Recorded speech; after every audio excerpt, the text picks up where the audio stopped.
Hello नमस्कार दोस्तों।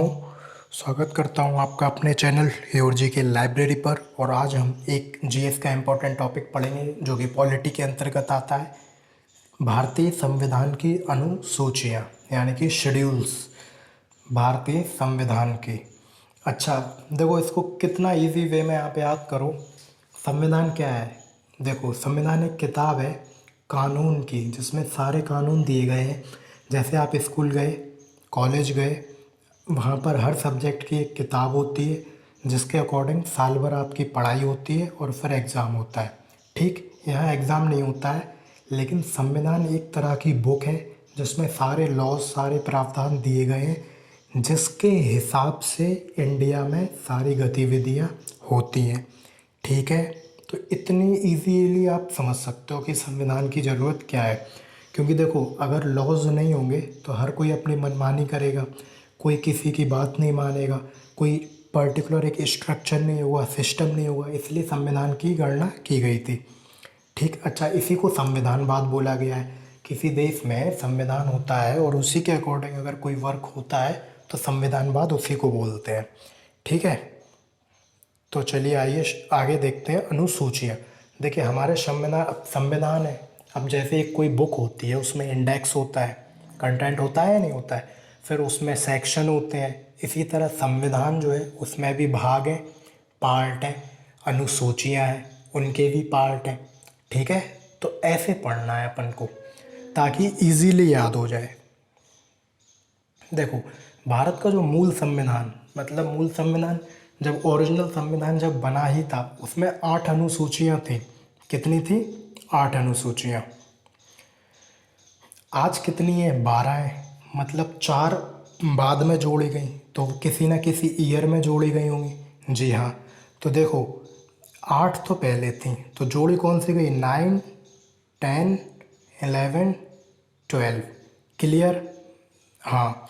अब देखो, 9वीं अनुसूची जो है प्रथम संशोधन। संशोधन होता है अमेंड करना किसी चीज़ को। पहले कोई कानून कुछ और था, उसमें थोड़ा सुधार किया गया, तो उसको बोलते हैं संशोधन करना। तो पहला संशोधन, देखिए यहाँ से क्वेश्चन और निकल के आता कि पहला जो संविधान में संशोधन हुआ था वो किस सन में हुआ था? तो 1951। ठीक है, 51 में हुआ था। तो जब पहला संशोधन हुआ उसी के तहत 9वीं अनुसूची पहली जो है वो जोड़ी गई। ठीक है, चलिए आगे देखते हैं। अब रह गई 10, 11 और 12वां। तो 10वीं जो है वो 52वें संशोधन यानी कि 1985। अब आप देख रहे होगे हर चीज़ में आप संशोधन पढ़ रहे हो। भाई, संशोधन होगा, किसी चीज़ में सुधार होगा तभी तो आप कुछ ऐड कर पाओगे। बताइए, ठीक है ना जी। अब 11वीं अनुसूची, 73वें संविधान संशोधन 1992। ठीक, देखिए इधर 3 है, इधर 2 है, 1992। और 7 में जब आप 2 जोड़ते हो तो 9 बनता है। ठीक है, तो 1992 आप ऐसे याद कर सकते हो। मतलब 7 में 2 जोड़ना है, 3 में 1 घटाना है, 92 बन जाएगा आपका। ठीक है, अच्छा, 12वीं 74। तो देखो 11, 12, 73, 74, 10वीं 52। क्लियर है? 52। ये बहुत पूछे जाते हैं इसलिए मैं इनको बार बार जोड़ दे रहा हूँ ताकि आपको याद हो जाए ये इजीली। तो ठीक है, 11 के बाद 12 आता है, ऐसे 73 के बाद 74 आता है। 92 दोनों एक ही साल में संशोधन हुए। 85 जो कि 52वां संशोधन जिसमें 10वीं जोड़ी गई। ठीक है भाई, चलिए आगे देखते हैं। तो पहली अनुसूची जो है अनुच्छेद 1 तथा 4 के बारे में बताती है, जिसमें राज्य तथा संघ राज्य का क्षेत्र का वर्णन है। संघ राज्य क्षेत्र मतलब यूनियन टेरिटरी, जैसे दिल्ली है, पौंडीचेरी है, लद्दाख, जम्मू कश्मीर। जी हाँ, तो उनके क्षेत्र का वर्णन किया गया है। नेक्स्ट, दूसरी अनुसूची में देखिए कितने आर्टिकल हैं। अनुच्छेद 59(3), 65(3), 75(6). लेकिन आपको ये बिल्कुल याद करने की ज़रूरत नहीं है। आपको याद करने की क्या ज़रूरत है? मुख्य जो पदाधिकारी हैं उनके वेतन भत्ते, उन्हें जो पेंशन मिलती है, सैलरी मिलती है, जो अलाउंस मिलते हैं, वो इसी के तहत मिलते हैं। मुख्य पदाधिकारी कौन हो गए? राष्ट्रपति, उपराष्ट्रपति, प्रधानमंत्री, गवर्नर, सीएम, ये सारे लोगों की बात हो रही। Chief justice of India, justice, जितने भी जो हाई कोर्ट के हो गए वो सारे। ठीक है, नेक्स्ट है इसका विभाग का देखिए, इसमें बताया गया है राष्ट्रपति और राज्यपाल के वेतन सारे। ठीक है, तो राज्य में राज्यपाल बड़ा होता है, देश में राष्ट्रपति बड़ा होता है। ठीक है, लेकिन जो कार्य करने की जो शक्ति होती है वो ज़्यादा देश में प्रधानमंत्री के पास होती है और राज्य में सीएम के पास होती है। ठीक है, ये नाम मात्र के जो है वो राजा कहलाते हैं, जो रियल पावर होती है वो सीएम और पीएम के पास होती है। हमारे संविधान का ढांचा स्ट्रक्चर ही कुछ ऐसा बना हुआ है। ठीक है, भाग खा की बात करें तो लोकसभा विधानसभा के जो अध्यक्ष होते हैं उपाध्यक्ष होते हैं, राज्यसभा और विधान परिषद के सभापति होते हैं, उपसभापति होते हैं, उनकी भी सैलरी और जो भत्ते होते हैं उनके बारे में इनको डिस्कस किया गया है। किस सूची में? दूसरी में। इसका जो थर्ड पार्ट है इसी अनुसूची का, उसमें उच्चतम न्यायालय, जो कि मैंने आपको अभी बताया था, तो उच्चतम न्यायालय के न्यायाधीश के वेतन भत्ते, भारत के नियंत्रक, महालेखा परीक्षक, इनकी भी जो वेतन भत्ते हैं वो इसी में डिस्क्राइब किए गए हैं। तो आपको ऐसे याद रखना है, देखो पहली अनुसूची में राज्य और यूनियन टेरिटरी का राज्य क्षेत्र जो है वर्णन कर दिया गया कि भाई ये आपका क्षेत्र है, इसमें सारी गतिविधियाँ हो सकती हैं, ऐसी ऐसी गतिविधियाँ हो सकती हैं। ठीक है ना, कानून वगैरह व्यवस्था की बात करी गई। दूसरे में जो लोग राज्य को और देश को चलाते हैं उनको सैलरी भी तो दोगे आप, तो दूसरे में आप सैलरी दोगे। ठीक है, तीसरी अनुसूची के अंतर्गत इतने सारे आर्टिकल आते हैं, अनुच्छेद आते हैं, लेकिन ये याद करने की बिल्कुल ज़रूरत नहीं है। व्यवस्थापिका के सदस्य जैसे मंत्री, राष्ट्रपति, उपराष्ट्रपति, न्यायाधीश आदि के लिए जो आपने देखा होगा, जैसे राष्ट्रपति चुना जाता है, उपराष्ट्रपति चुना जाता है, मंत्री बनते हैं, तो वो लोग शपथ लेते हैं।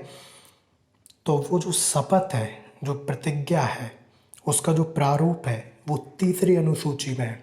ठीक है, तो पहली में क्या है, क्षेत्र वर्णन कर दिया कि भाई आप इधर इधर कार्य करोगे, दूसरी में कार्य करोगे तो सैलरी देंगे, तीसरी में अब सैलरी तो लोगे लेकिन शपथ लो कि ईमानदारी से काम करोगे। ठीक है, चौथी अनुसूची में क्या है, राज्यसभा में स्थानों का आवंटन राज्यों और संघराज्य क्षेत्रों, मतलब जो राज्यसभा में राज्यों से कितने मेंबर आएंगे और संघ राज्य से कितने आएंगे उसकी बात की गई है। नेक्स्ट है पांचवी अनुसूची, इसमें अनुसूचित क्षेत्र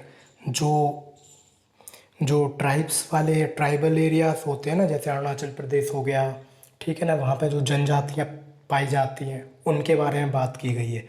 भाई पूरे देश को लेके चलना है तो हर चीज़ के बारे में सोचा जाता है। तो अनुसूचित क्षेत्रों और अनुसूचित जनजाति के प्रशासन और नियंत्रण से संबंधित उपबंध पांचवी में है। ठीक है, नेक्स्ट है छठी अनुसूची, ये असम, मेघालय, त्रिपुरा, MMT। ठीक है ना, मेघालय, मिजोरम, त्रिपुरा। ठीक है, और आपने एक वर्ड ज़रूर सुना होगा, बहुत ही प्यारा है, ATM। ठीक है, तो ऐसे याद कर लो, असम, त्रिपुरा और इधर पे लगा देना 2M। ठीक है, तो ATMM। ठीक है, ATMM, असम, मेघालय, त्रिपुरा, मिजोरम राज्यों के जो जितने भी जनजातीय क्षेत्र हैं वो छठी अनुसूची में। ठीक, सातवीं में क्या है, विषयों के वितरण से संबंधित, मतलब देखो 3 सूचियां हैं संविधान में, संघ सूची, राज्य सूची और संवर्ती। संघ में संघ यानी कि कैबिनेट कानून बना सकती है, इसमें विषय डिस्क्राइब किए गए हैं। सूची मतलब लिस्ट, उसमें कुछ विषय हैं कि इस पे आप, जैसे कृषि से संबंधित है तो आप बनाओगे कानून, कोई और है तो राज्य बनाएगा कानून। ठीक है, तो वो कहाँ डिस्क्राइब किया गया है, वो सातवीं अनुसूची में डिस्क्राइब किया गया है। नेक्स्ट है आठवीं अनुसूची, जिसमें 22 भाषाओं का उल्लेख है। हमारे संविधान में 22 भाषाओं का उल्लेख किया गया है, और इन्हीं आप देखते होंगे जब आप किसी एग्ज़ाम का नोटिफिकेशन पढ़ते होगे तो उसमें लिखा रहता है कि आपका जो एग्ज़ाम है वो इन 22 भाषाओं में कंडक्ट कराया जाएगा, आपकी जो भी भाषा है आप वो चुन सकते हैं।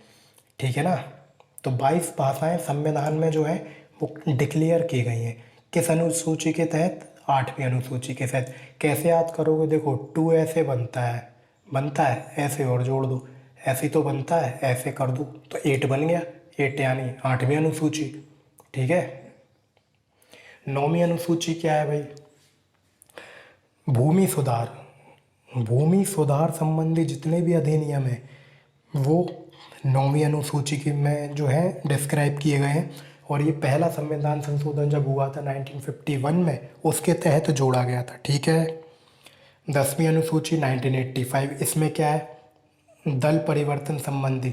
अगर कोई एक मंत्री या फिर एक पार्टी छोड़कर दूसरी में जाता है तो दल बदलता है, तो उससे संबंधित जितने भी नियम है वो इसमें। तो देखो 10 दल, ठीक है, 10वीं में दल बदल लेते हैं, 9वीं में जो है भूमि सुधार कर लेते हैं, 8वीं में भाषाएं, 7वीं में क्या है, संघ सूचियाँ, जितनी भी 7वीं में सूचियाँ हैं, 6ठी में ATMM, 5वीं में अनुसूचित क्षेत्र और जनजाति, 4थी में राज्यसभा में आवंटन, और तीसरी में क्या है, जितने भी जो है वो शपथ लेते हैं पदाधिकारी, दूसरे में उन्हें सैलरी दे दी जाती है, पहले में राज्य क्षेत्र का वर्णन किया जाता है। ऐसे आप याद कर सकते हो, कितना इजीली स्टोरी वे में आप बना के याद कर सकते हो, दोबारा कभी पढ़ने की ज़रूरत पड़ेगी नहीं, और बस यही पूछा जाता है जो ऐसे मैं बता रहा हूँ, बस इतना आप पढ़ लीजिए, आपका एक भी क्वेश्चन बाहर नहीं आएगा।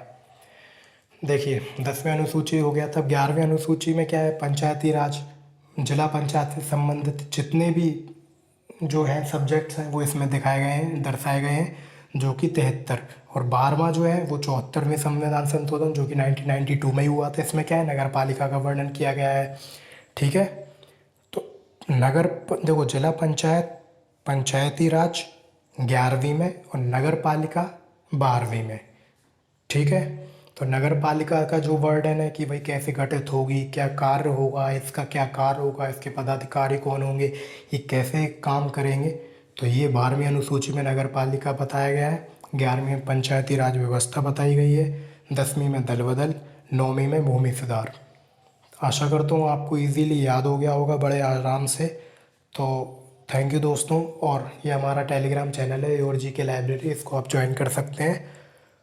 और थैंक यू सो मच इस वीडियो को देखने के लिए, और हमारे साथ बने रहिए। Thank you so much.